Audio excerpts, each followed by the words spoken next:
lot of ladies. The apocalypse is really underused. I'm gonna have to interrupt because we are ready for the PvP finals. So, see you there. Thank you. Mic check. Can you guys hear me? 812 checking in. Yeah. I think it's funny that. Guys, don't screw around too much, though. Hey everybody, welcome. If you're just tuning in on ETV, welcome to the finals of both PvP tournaments here at Fanfest 2013. My name is CCP Rise. I'm here with Kadaris and Nova Knight. These are two really high-level Dust players. They're doing the commentary for the Dust tournament, which is happening first. And then after the Dust tournament, we'll do the Eve PvP finals as well. How are you guys doing? Well, considering the public crawl was last night as well as This is Team B. The rule on Team B. It's been an interesting experience. Like, we've seen a lot of cool teams and stuff, and yeah.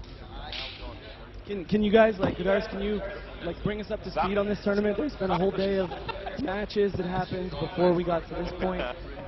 What did you see? Sort of, how does the tournament work? Get us to where we're at now.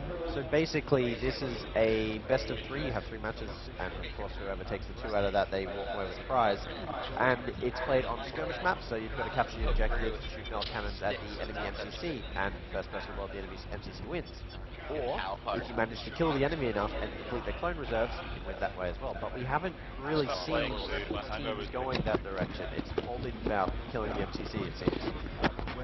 And then, of course, Eve is part of the tournament as well. So, what can you tell us about sort of the influence that the Eve section of the team does during the Dust tournament? Well, the Eve teams, you've got 5 Eve pilots who have ships basically going up to destroyers, and what they do is they fight for control of a beacon, which is captured exactly the same way a faction warfare would be, except counter-battle.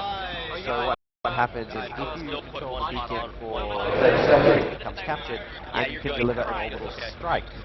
So one of the guys in Dust pulls in the orbital strike, you press F1 through F8, and you deliver high explosive death.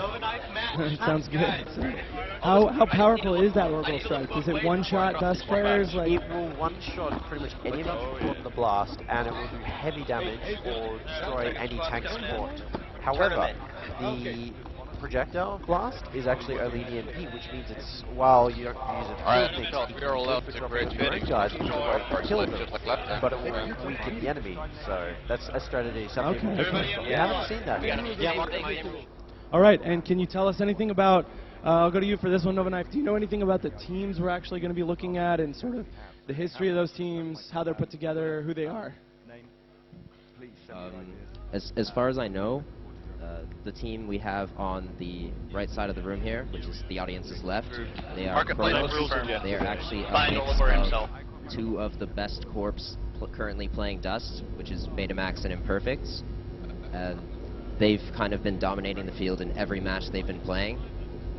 And on the other side, we have people with no friends, and I think they're a mostly random group of people who just signed up, and they've done surprisingly well so far, so we're going to see how they do. How have you guys found the the level of play in the tournament compared to what you're used to on the Dust Live servers?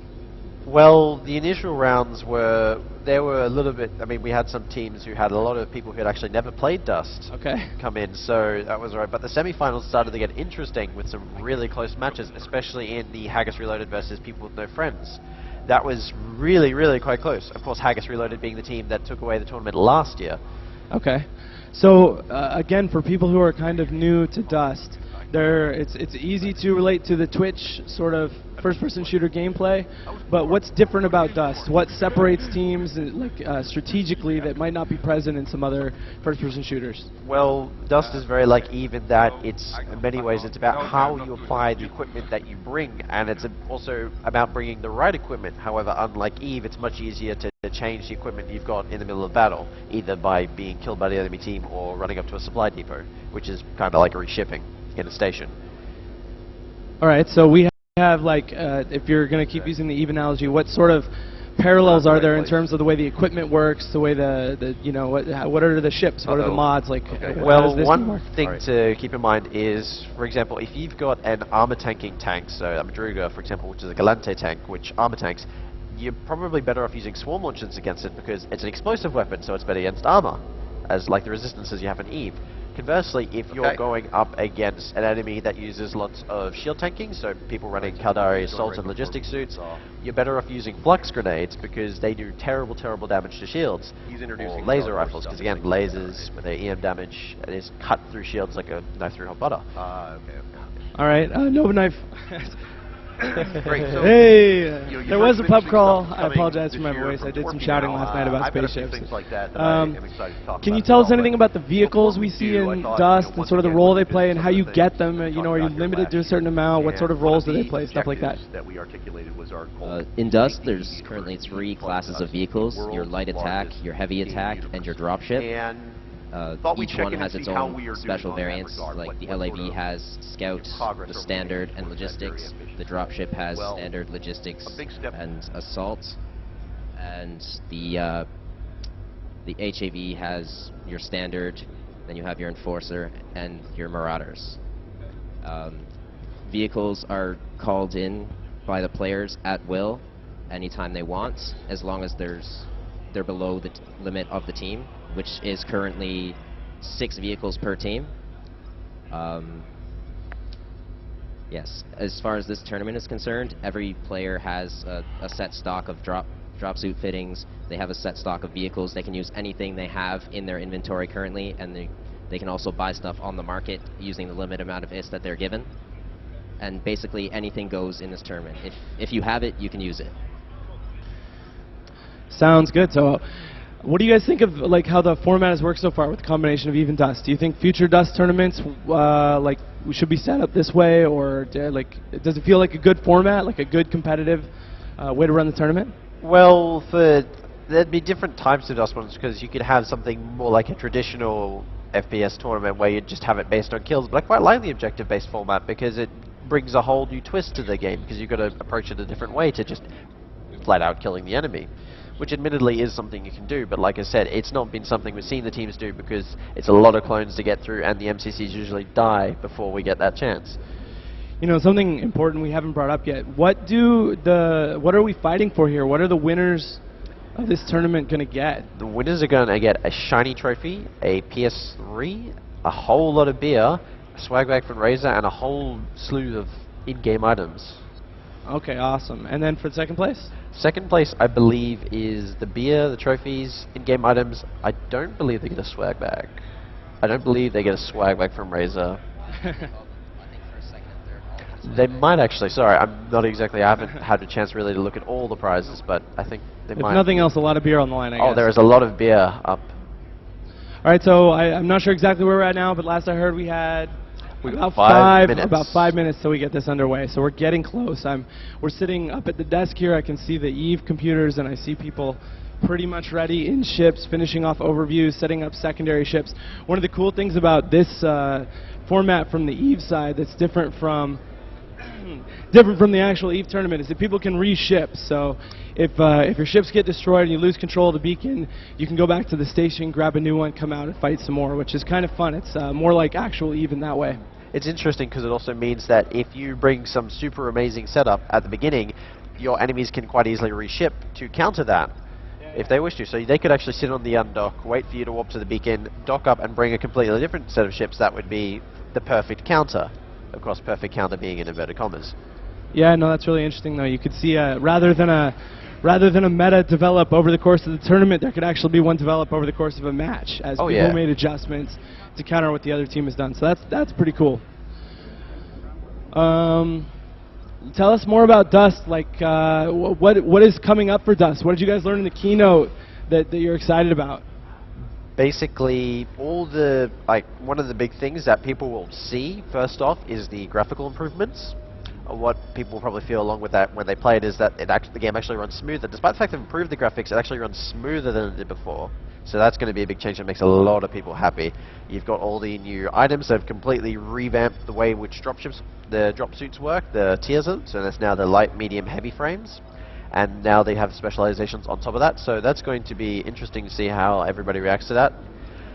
You've got the new weapons. So one of the problems previously was armor tanking was suffering a bit, kind of like an Eve. Yeah. But now that they've introduced the scrambler rifle, that's going to change everything, because now you have something that will be able to cut through the shields really easily.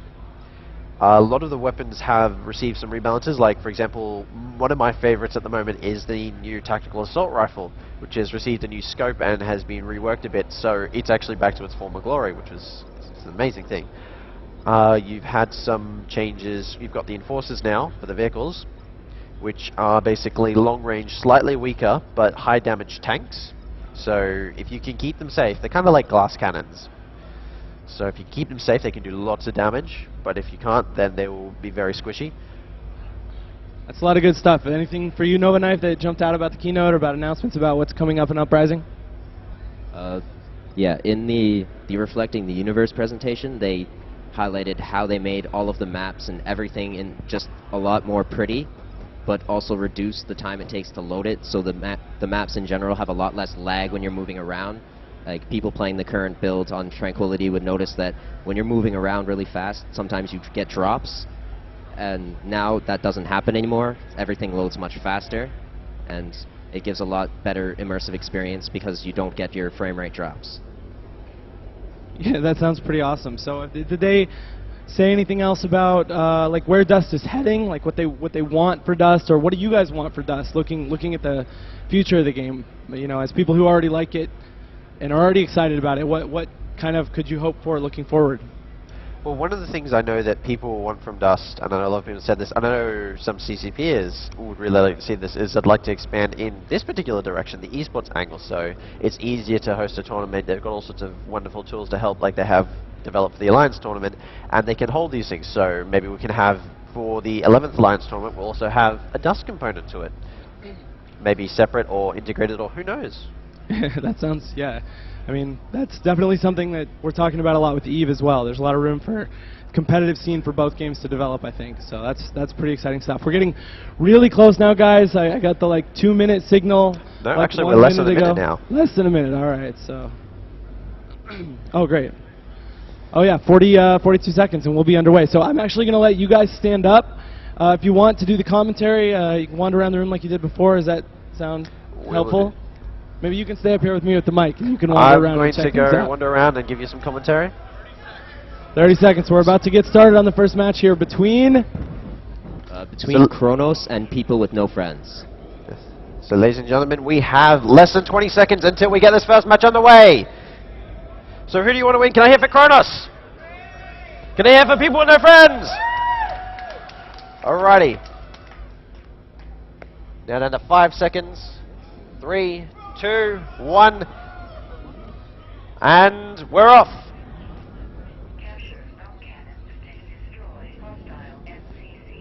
All right, so what you see here is both teams are spawning in. Yes. I don't. Okay, so what you can see on the big screen, you have your bottom left, you have Dust, then you have the beacon, and then the top is the scoreboard. That basically shows you how many lives each team has left and the health of the MCC. As they capture objectives, the objectives will activate cannons, which will start shooting the MCC and lowering its health. And as you can see, the first person has jumped out of the MCC, which is one of the main spawn areas, and actually fell and died. They did not activate their spiritual chamber. I'm on Charlie. I'm just about to cap Charlie. Now this particular map is one we've been seeing throughout the tournament. It's a 4-point map, so the whole idea of the cannons, it's imperative to try and get objectives happening as soon as possible, because that little bit of a head start might just move the map. It looks like we've got a team of crashes versus Cronos team is currently sitting on the objective. It's a contested at the moment, and we're about to get the opening salvo as we go.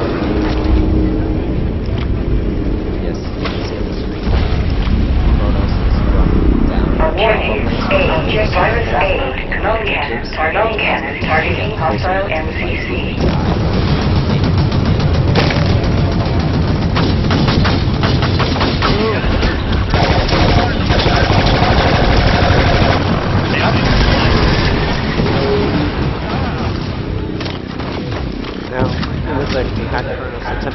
Friendly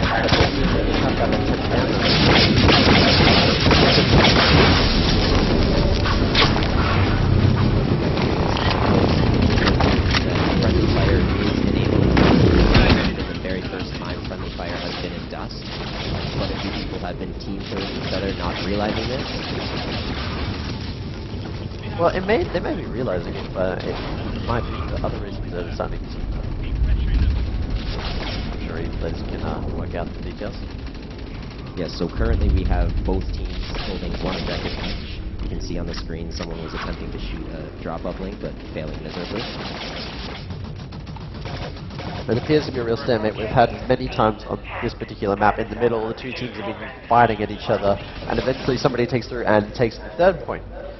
And then you finally have them. Here we go. Looks like people with no friends appears to be, well, we're attacking B, but it looks like that temple is just shut down as well. Yes, as you can see on the screen, someone was attempting to hack an objective, but was blown up by a remote explosive, which is a fairly common tactic for people to do. However, it looks like Cronos is actually hacking D, and it's nearing completion. Just a second or two, you will see D flip over.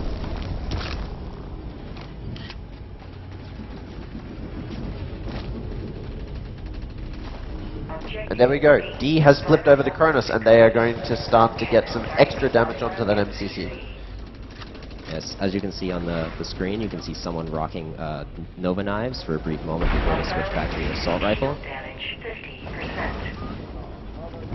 MCC shield damage 50%. Back in orbit, it looks like both teams are contesting the beacon, so no sign of an orbital bombardment just yet.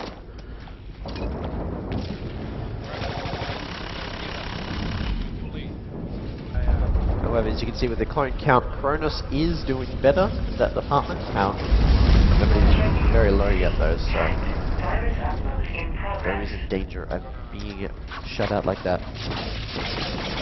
Yes, Eve's side, both teams seem to be having a bit of trouble wrestling control and the other team getting them away enough. Now it appears that C has been hacked and is now a third of the way through being switched over. However, B was just hacked by people with no friends, and that is starting to move back over.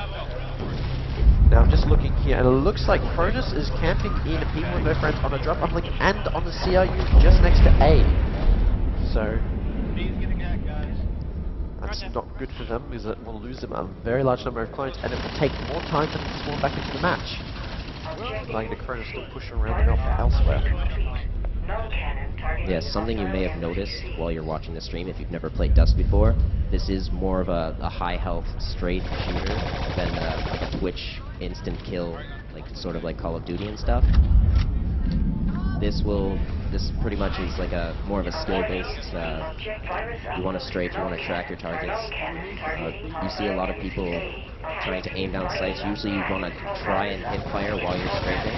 Now in other news, it appears that the Cronos team has managed to start capturing the beacon, and in about 15 seconds they'll be able to deliver the first orbital bombardment of the match.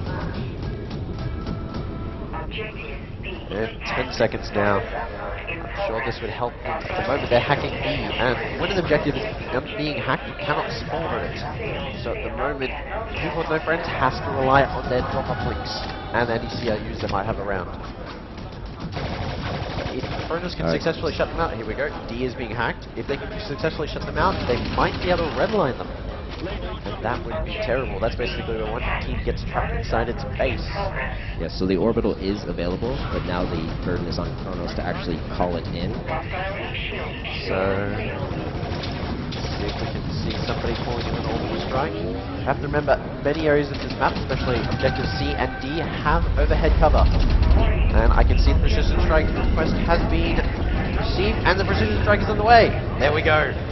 1, 2, 3 kills, one of them being friendly. Objective C. Virus upload in progress.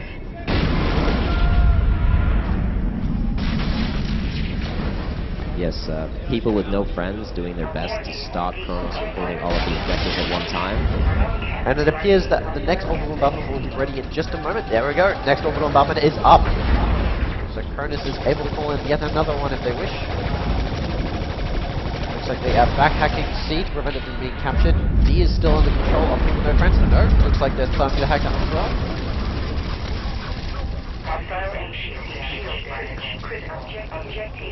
And we have another orbital strike coming in. Yep, that has just been requested. Now we just need to wait for the pilot to press F1 through F8.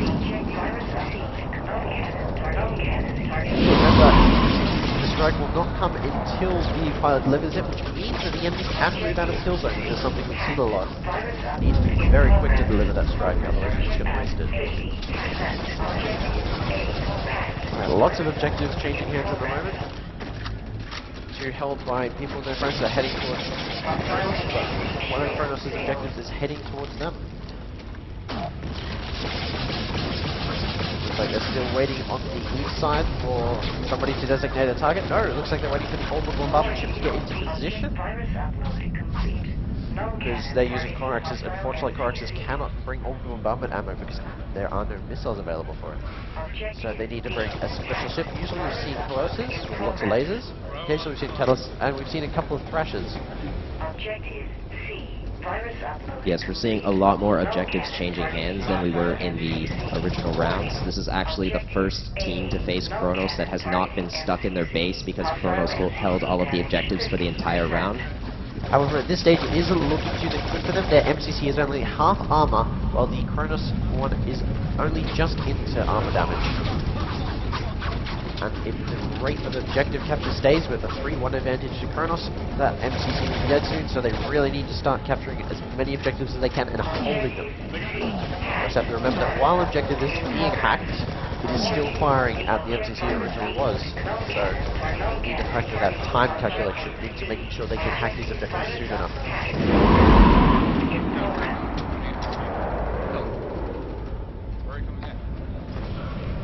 Someone on the People with No Friends team doing a little bit of teabagging there.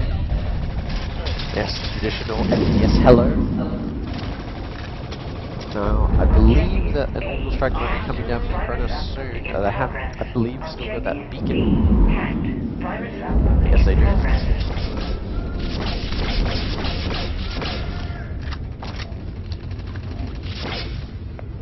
There we go. Yes, there you can see an orbital strike from the Eve side. And there we go, it's coming.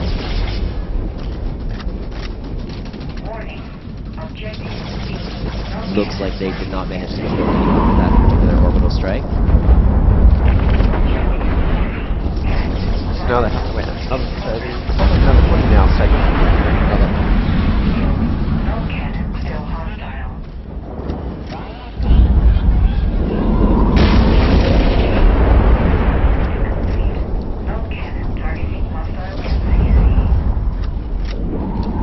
And we have another orbital strike available. People with no friends are pushing hard on objective C. Of course, C is one of the objectives that are covered from above, which means that they will be very safe from orbital bombardments if they decide to hang around there.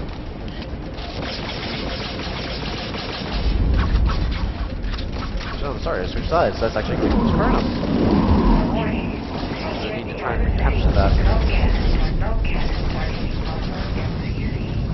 And of course we can see someone just managing to team kill their friend with an assault rifle. Of course, wow, that was a lot of people that were just killed by somebody with an assault rifle there. And another team kill with a flaylock pistol, which is basically a pistol that fires micro rockets. So at this stage there's only 4 bars of armor health left on the MCC. There is no structure for this, so as soon as the armor is all gone, the MCC is destroyed. Down to 2 objectives apiece. Kronos down below half armor. It's going to be very hard. There we go. Down to 1 now. A couple more hits. We'll see destroyed. And the match going to Kronos.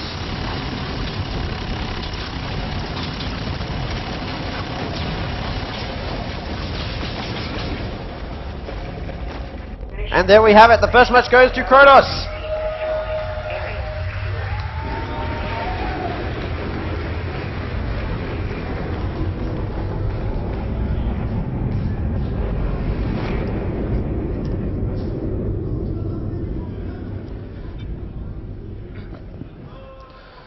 All right, so round 1 to Kronos. Again, this is a best of 3, so these teams will get set up for another match pretty quickly. I think actually setting up for Dust matches for round 2 should be pretty quick. Is that? Yeah? Yes, the first match has a 10-minute lead-in time to allow people to make all the dropsuit fittings. The matches after that only have 3 minutes, so you don't have, because you don't need to make it from scratch, but it gives you a little bit of time to adjust your fittings. All right. So what did you guys see in that match that you think swung it Kronos' way? What did Kronos do better? Why did Kronos win? I think one of the things was both teams were very good with their drop uplinks. I've said this multiple times yesterday. Drop uplinks will win this tournament because you need to have areas to spawn in, and the objectives are unreliable because they're constantly being switched sides, and CRUs are easy to camp. So lots of drop uplinks. I think the drop uplink spread is good. The fact that they were able to deny any sort of orbital contest and get those orbital strikes, well, the orbital strike itself had only got 2 kills and 1 friendly. But they did deny the enemy team any opportunity to use those orbital strikes as well. Right, yeah. What did you think, Nova? Well, like I said earlier in the match, this is actually the first team to give Kronos a good run for their money. It was a very close fight, which is something we haven't seen when someone's facing Kronos so far. And like Gradera said, drop uplinks are what allowed them to do that. And like, they win tournaments. If you're not throwing drop uplinks when you're playing Dust, you're not doing it right. All right, so for anybody who isn't familiar, is there anything else you can tell us about the teams? Are there any high-profile players on either of these teams that you guys know from playing Dust Live? And kind of, I don't know, is there any way that the game shows you that they're separated from the rest of the pack? Yeah. Yeah, like I said earlier when I was introducing the teams, Kronos is made up of people from Betamax and Imperfects, which are the 2 highest ranked people. You have several people who are in the top 10 of the leaderboards on that team. And yes, they are the all-stars of Dust right now at this tournament. Maybe another related question, do we have any CPM members on either of these teams? Yes, actually, we have 3 of the 5 Dust CPM members on Kronos currently. Okay. And I am also on the CPM, but I'm commentating, so I'm obviously not participating. So tell us a little about CPM. I mean, we, like most people here, probably are pretty familiar with CSM and kind of what the goal is with CSM for EVE. What do you feel your responsibilities are as CPM for Dust, and how do you guys hope to influence the course of development for Dust? Well, the first thing to note is the CPM is a little bit different from the CSM, as this one was not actually chosen by the players. CCP basically said, all right, we want to set up a CSM, but the best people to do that are the players. So we want to pick like 5 of the people who've been really helpful in the community. They've really stood out, and we want to say, all right, we want you guys to work with the rest of the community, and we want you to build the CSM for Dust. We want you to shape how the players are going to be interacting with CCP. So if you see me or any of the other CPM members after this, pull me aside, talk to us. Like, we're here to listen to you. That's pretty awesome. All right, so we got to be getting pretty close, yeah? 2 minutes? 1:45. 1:45. All right, we'll be underway pretty quick here with round 2. Do you guys think people with no friends have any chance here, or is Kronos going to run away with this one? Definitely. I think they've got a chance here. I think they're going to take, I mean, they haven't had a chance to verse Kronos yet. They would have been able to see the matches they would have been in previously, but now they've actually had experience fighting them.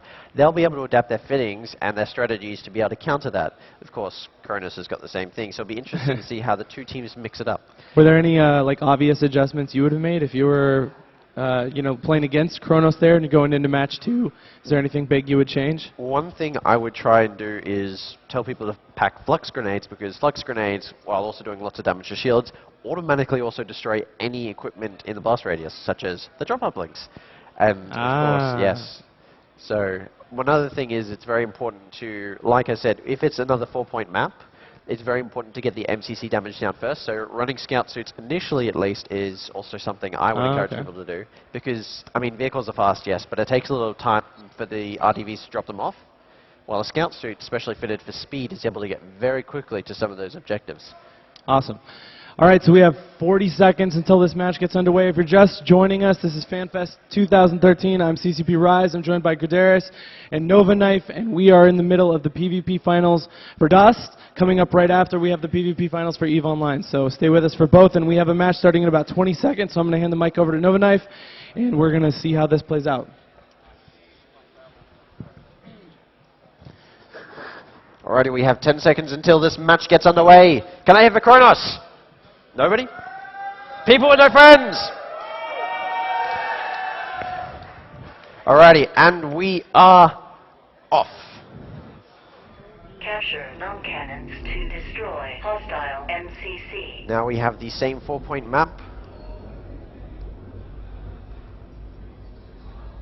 So it is very important to try and get those objectives captured as soon as possible. It's also important to get drop-up links down as soon as possible, so that you don't accidentally run into an enemy before you put one down. Capture Or worse, they know where you put it down and just decide to camp your team. MCC. So we can see both teams spawning in here, getting ready to run over. And we already have the Kronos team starting to capture the beacon on orbit. We might have a very early orbital bombardment. Looks like we only have 19 seconds until the first one is available. The People with No Friends team has undocked. They have not walked over to the beacon yet. One person is still docked on their team. Yes, something to note though, if you can see on the screen, Kronos is actually placing down squad orders, which is the little blue circle you can see around the guy. People with no friends should look into placing down some squad orders, as this actually allows you to earn NPC orbital strikes by earning a certain amount of war points. So if your EVE team is getting shut down, you can still have that option if you're doing well enough in the match. And here we have our first precision strike coming in. Yep, it's requested, and let's see if it will be delivered.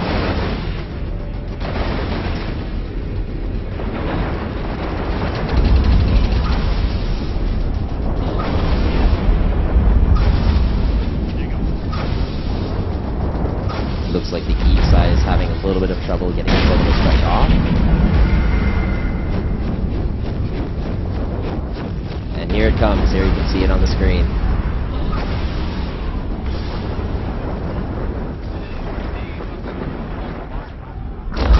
We're going to have 15 seconds until the next orbital bombardment is available.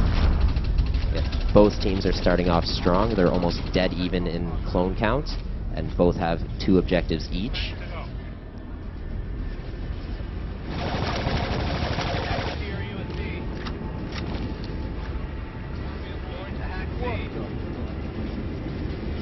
Here you can see people with no friends pulling out a tank, seeing if that will help them. We've got some tanks on the Kronos side as well. Tanks are very powerful against infantry, but they are vulnerable to being destroyed by infantry with specialized weapons, such as the forge gun, the swarm launcher, or the new plasma cannon, which I believe is a favorite of yours, Nova.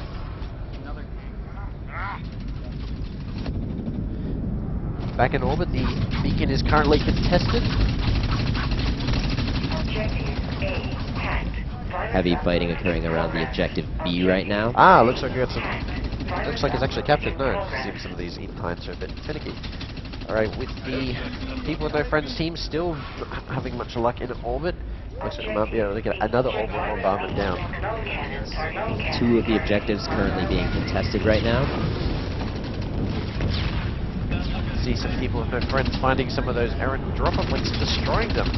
It's going to help them to achieve domination of those objectives.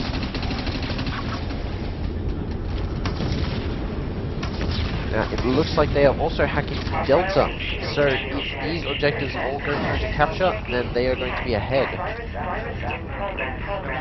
Oh, sorry, this is going to be back to equal. The other objectives just swapped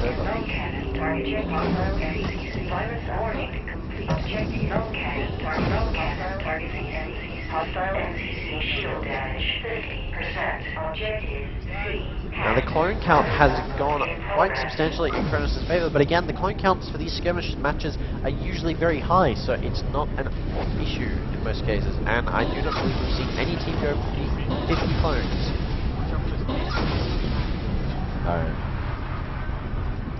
You can see a tank on the street coming up towards objective C, coming along the road. Now, unfortunately, it seems that people with no friends were not able to save objective D in time. However, so that one will flip over, and it will be 3-1 objectives in Cronos' favor. You might Cronos see currently controlling 3 of the 4 objectives.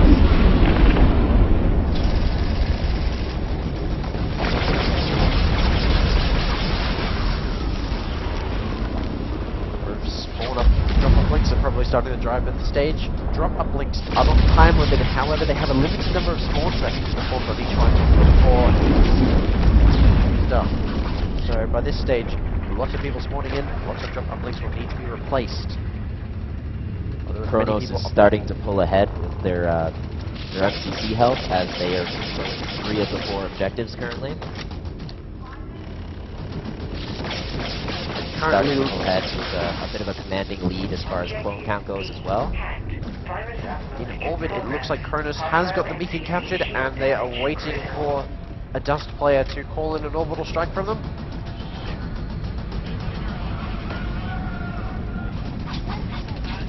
So that doesn't look like they're opting to do so at this stage.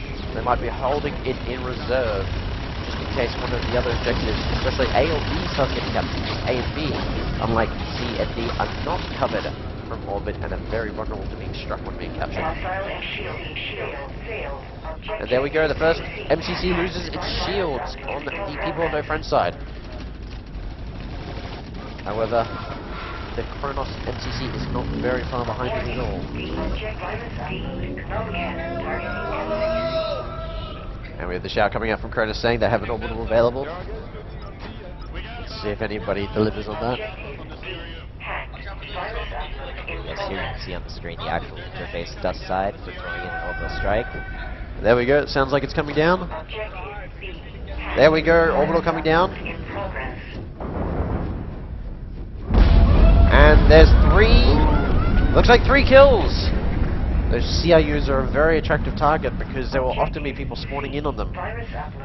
So nice clustered groups of infantry. Sometimes if the CRU is in low health you can even destroy them, but they are very, very tough.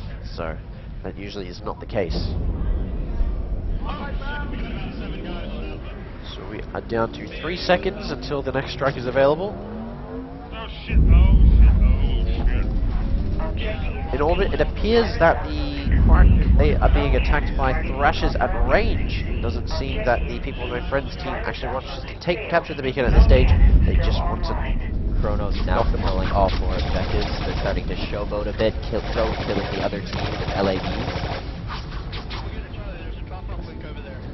With all the objectives in Cronos' hands, the MCC is going to be taking a beating. MCC shield failed. There you go.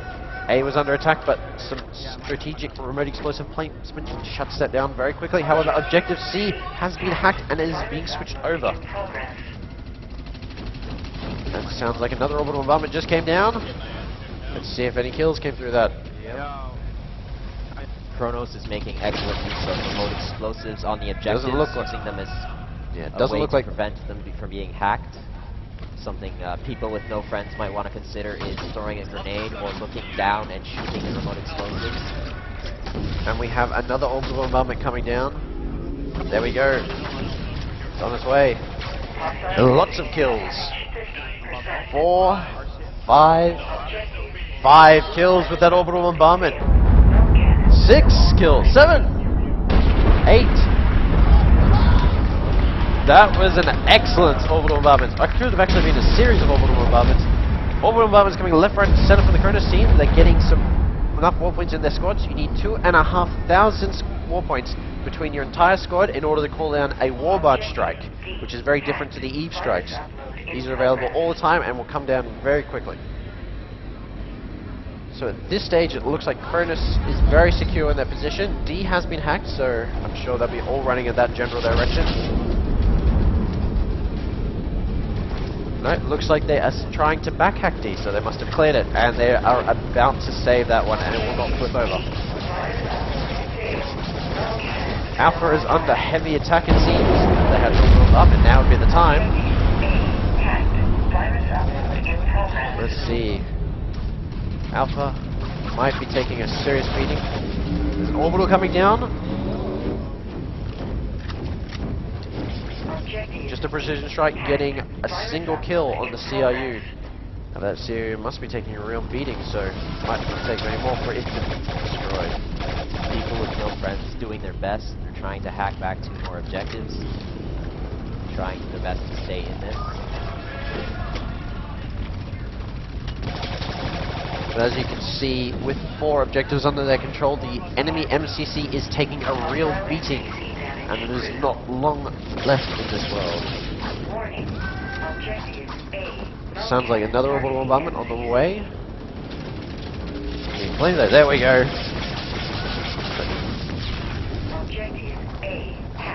Just a single kill from that strike, it appears. The people with no friends, MCC, is down to 1 bar of health. This match is there we go. Over. And that's the second match to Cronos. And Cronos is your winner for the first Eve Dust Mixed Tournament.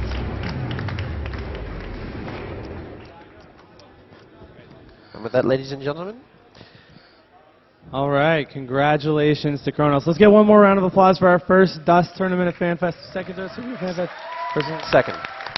Good job to Cronos. So what we're going to do is we're going to give out prizes after both tournaments have finished. So we're going to start prepping right away for the EVE PvP finals, which are coming up next. And then we'll do prizes for both tournaments after both have finished. So that's awesome, though. Looks like instead of making some adjustments to what Cronos did in the last match, Cronos actually improved and had an even more decisive match in the second round. I think it may have been that last time they didn't quite execute as they wanted to, and this time they managed to execute as they wished to. They managed to keep the pressure on the objectives. A lot of the droplings were going. They were definitely, one of the things I noticed that people without friends were doing where they're spawning in on CRUs where it was reasonably obvious that they were being camped, and that's never a good thing. Even with the change now, when you spawn, you have a cloak for a little bit of time, so it's harder to be spawn camped. It's still not going to help when there's an enemy HAV on one side and 2 guys from the assault rifle on the other.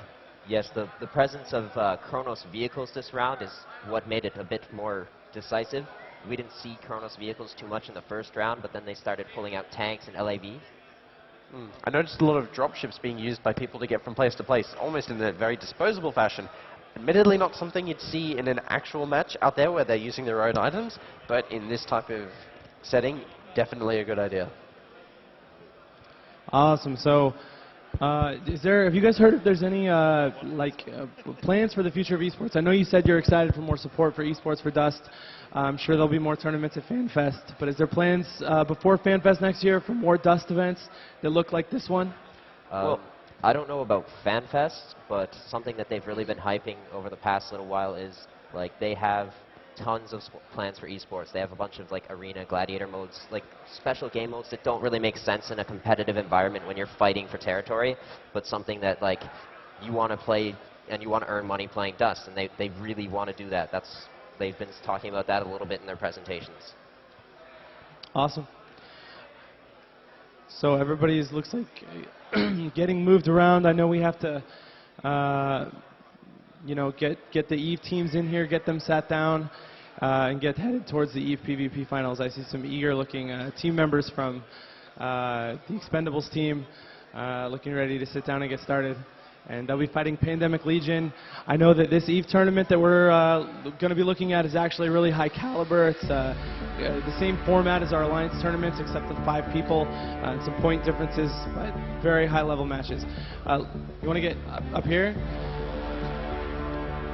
So we've got Jenza, who is another CPM member, if I'm not mistaken, and member of the winning team, Cronos, joining us now. Connecting. Hi. Why don't you tell us a bit about the tournament, about that final match, and how you're doing, and who you are?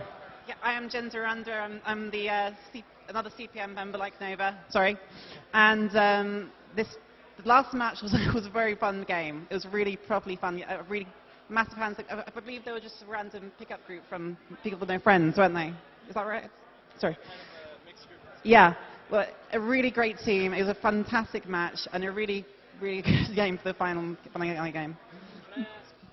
Can I ask, how you feel about the EVE element of the tournament and what role the orbitals played and kind of how important that was or how fun that was at least? It was really, really cool. I mean, before, how all pools work is it's just a matter of waiting until the team gets the wall points. But having loads of people there constantly fighting at that orbital every 30 seconds, it really makes things massively hectic, especially with the friendly fire. It's just so much fun, and the guys on our Eve side, they did really, really well, and I'm so proud of all of them. Yeah, it was really fun to watch. I mean, usually we would, I'm sure that would be happening through Eve Voice and kind of be a little more calm or organized. And instead here we have people shouting across the show floor when there's orbitals ready and providing those for you. It was pretty fun to see that and have everybody cheer. That last one got, what, 7 kills or something like that? Yeah, that was, I think it was something like 10 or something. It was quite a lot of kills, and I was the one that called it in. And I saw all the people there. I think, please get it quickly. And Ruckdock, who is one of our Eve people, he sent it down, and it hit all of them. It was really, really good. All right, well, so I guess we'll be seeing you guys pretty soon when you come back for prizes in an hour or two after the Eve tournament, sorry, not the Alliance tournament, is over. What did you think of the tournament overall? How do you feel about kind of competitive Dust and the future of competitive Dust? Well, honestly, this tournament hasn't been that competitive. I mean, there was only like, they had half the number of teams, because there weren't enough people signing up. And it's really largely down to the fact that we really were the only Dust dedicated team there. And but it still has been fun, but yeah. Like, I'm sure that's at least in part a result of Fanfest being, you know, way more of an Eve event for now. We're seeing Dust starting to trickle into it. I mean, there's a lot of Dust representation here overall, but of course that'll grow over the years. How is the competitive scene within Dust? Like he was saying, you know, the Cronos is made up of a couple of the top corps in Dust. Is there, I don't know, a lot of competition between those top corps? Is there rivalries developing? Do you see kind of room for competition within the groups that do exist in the game on TQ? We are very competitive inside and out, and we are a really good bunch of friends. I mean, the people in Cronos are What the French, Beta Maximine Corporation, Seraphim Initiative, Ruperta Castor Astral, On the Brink, and they are all really, really good guys. And we have fun playing together. We're going to have a lot of fun doing planetary conquest together, and we always, whenever we see each other in game, some alliances in Dust say that we're not allowed to face each other in some other alliances. We say, if we see each other on the other team, we try hard to kill those people, and then we just, you know, talk about it afterwards. It's a lot of fun. That's awesome. That sounds really good. So just to go back to kind of Fanfest, your Fanfest experience so far. I'm sure that's been pretty awesome with Dust really coming into the spotlight finally after a lot of work. What are you excited about when you look forward for, you know, Dust's next year or two, and the Dust keynote and all that? Well, Planetary Conquest is going to be a really massive thing, and it's going to be very interesting. Can you actually explain some of Planetary Conquest real quickly, since you know, a lot of people that are here, a lot of people that might be watching the stream today to see the tournaments might not have caught the keynote to understand kind of what Planetary Conquest is all about? Yeah, sure. It's basically, as it sounds pretty much, there's one district, Malden Heath, and to start with, and we will all be fighting over temperate planets in that region. And there's somewhere between 5 or 20 districts on each planet, and we pretty much try to get as much territory as we possibly can and then keep it. Cronos is going to have a big part in trying to get as much as we can, and we will have to see exactly how that works in the future, because also it does influence Eve guys. For example, if we put a certain surface infrastructure on the planet, on our district, if Eve people in our corporate alliance get a boost to planetary infrastructure output. That's awesome. That seems like a good step to link the games up. All right. Well, looking around, it looks like the Eve teams are getting settled at their computers now. I'm sure they'll have to do a little work to get their setups in order so the competition can start. Is there anything you guys can like ask each other as people who know more about Dust than I do? Nothing at all.